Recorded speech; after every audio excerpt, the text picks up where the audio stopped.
Job junction या चॅनलमध्ये तुमचं सर्वांचं स्वागत। आज आपण या व्हिडिओमध्ये जिल्हा व सत्र न्यायालय नागपूर येथे ज्या पोस्ट निघालेल्या आहेत त्याबद्दल माहिती घेणार आहोत।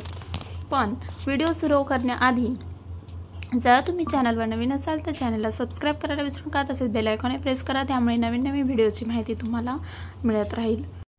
सविस्तर जाहिरात जिल्हा व सत्र न्यायालय नागपूर यांचं इथे जी वेबसाईट दिलेली आहे nagpur.decode.go.in या वेबसाईटवर जायचं आहे। 24/3/2025 सकाळी 11 वाजता पासून उपलब्ध राहणार आहे। अर्जाचा नमुना येथून तुम्ही डाउनलोड करून घेऊ शकता। त्यासाठी तुम्हाला इथे जी लिंक दिलेली आहे त्यामध्ये जायचं आहे आणि ही PDF डाउनलोड करून घ्यायची आहे। पदाचे नाव आहे सफाईगार। एकूण रिक्त पदे 6, पुढील 2 वर्षात रिक्त होणारी पदे 6 आणि निवड यादी 12, प्रतीक्षा यादी 3। नियमाप्रमाणे सफाईगार व या पदांसाठी वेतन श्रेणीमधील वेतन स्तर 15,000 ते 47,600। जे इच्छुक असतील त्यांनी पोस्टल ऑर्डर किंवा डिमांड ड्राफ्ट इत्यादीसह परिशिष्ट अ मधील नमुन्यानुसार 11/4/2025 रोजी सायंकाळी 6 वाजेपर्यंत किंवा त्याआधी पोहोचलेल्या बेताने खालील पत्त्यावर फक्त शीघ्र टपालाद्वारे स्पीड पोस्टने अर्ज पाठवायचे आहेत।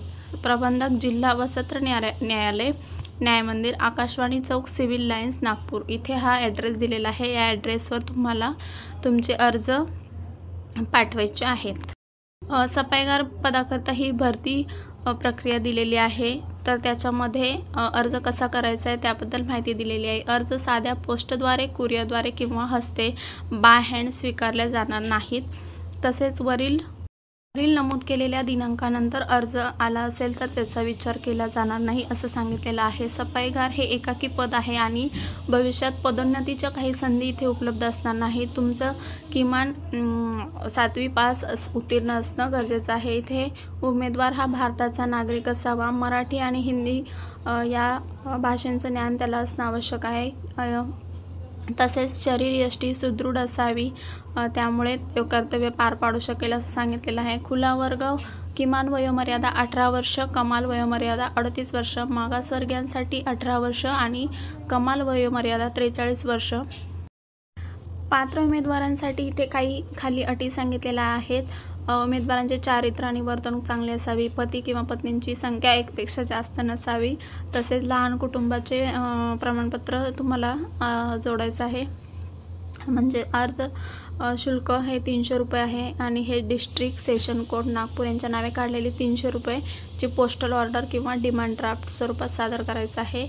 अर्ज शुल्क भरल्याशिवाय अर्जदाराचे अर्ज विचारात घेतले जाणार नाहीत आणि अर्ज शुल्क हा नॉन रिफंडेबल असणार आहे, म्हणजे तो परत शुल्क तुम्हाला दिलं जाणार नाही। निवड प्रक्रिया कशी असणार आहे? प्रात्यक्षिक परीक्षा 30 गुण, किमान पात्रता गुण 15 आहेत, शारीरिक क्षमता चाचणी 10 गुण आणि किमान पात्रता गुण 5, वैयक्तिक मुलाखत इंटरव्ह्यू 10 आणि किमान पात्रता गुण 5। निवड प्रक्रियेचे एकूण गुण 50 आहेत, किमान पात्रता गुण हे 25 आहेत।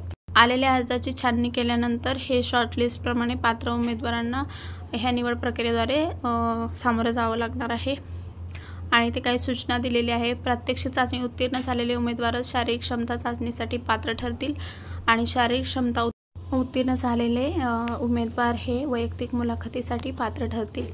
तर सर्वांनी हे लक्षात घ्यायचं आहे। जिल्हा व सत्र न्यायालय नागपूरच्या या संकेतस्थळावर जायचं आहे आणि सूचना फलक किंवा नोटीस बोर्डवर वेळोवेळी इथे प्रसिद्ध करण्यात येणार आहेत सर्व माहिती। उमेदवाराने अर्जासोबत पोस्टल ऑर्डर किंवा डिमांड ड्राफ्ट व्यतिरिक्त काही जोडायचं नाही आहे। जे तुमचे मुलाखतीसाठी तुम्ही जेव्हा जाल तेव्हा सर्व मूळ कागदपत्र आणि त्याचे झेरॉक्स तिथे घेऊन जायचं आहे। तर जन्मतारखेच्या पुराव्याचा दाखला, शाळा सोडल्याचे प्रमाणपत्र, तसेच SSCचे जर बोर्ड प्रमाणपत्र असेल तर ते किंवा कमीत कमी इथे 7वी पास सांगितलेलं आहे, तर 7वीचं जर प्रमाणपत्र नसेल तर अंदाजे गुण तुम्ही 50 पैकी इथे सांगू शकता आणि 10वी किंवा 12वी किंवा जर ग्रॅज्युएशन झालेलं असेल तर त्याबद्दलही इथे प्रमाणपत्र द्यायचे आहेत। महिला उमेदवार असेल तर विवाहित महिलेच्या नावात जर बदल झालेला असेल तर त्याबद्दल माहिती त्याचं प्रमाणपत्र द्यायचं आहे। अर्ज विहित नमुन्यातच सादर करायचं आहे।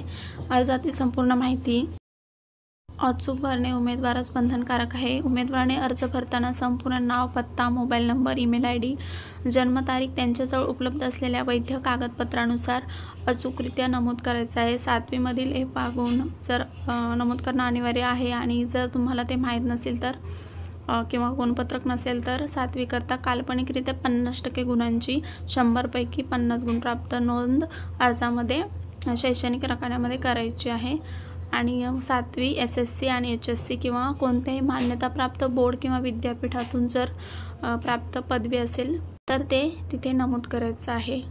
उमेदवाराविरुद्ध कोणताही फौजदारी गुन्हा दाखल झाला असल्यास किंवा शिक्षा ठोठावली असल्यास त्याबद्दल माहिती द्यायची आहे.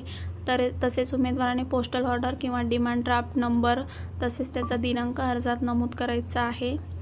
एकापेक्षा जास्त अर्ज सादर करायचे नाहीत. जर तसं केलं तर तुमचा जो शेवटचा अर्ज आहे तोच लक्षात घेतला जाईल. अर्जाचा नमुना इथून या वेबसाईटवरून डाउनलोड करून घ्यायचा आहे. तर ही जी कोडची वेबसाईट आहे nagpur.decode.gov.in इथून हा नमुना डाउनलोड करून घ्यायचा आहे आणि तो स्वहस्ताक्षराद्वारे भरायचा आहे किंवा टायपिंग करून भरून दिला तरी चालेल. तर इथे पहा हा अर्ज आहे. हा अर्जाचा नमुना इथे दाखवलेला आहे या PDF लास्टला. तर तुम्ही ती PDF डाउनलोड करून घ्या. त्यासाठी तुम्हाला ही जी लिंक आहे ती वेबसाईटची लिंक डिस्क्रिप्शन बॉक्समध्ये मिळेल. तुम्ही तिथून त्या वेबसाईटवर जाऊन ही PDF डाउनलोड करून घेऊ शकता.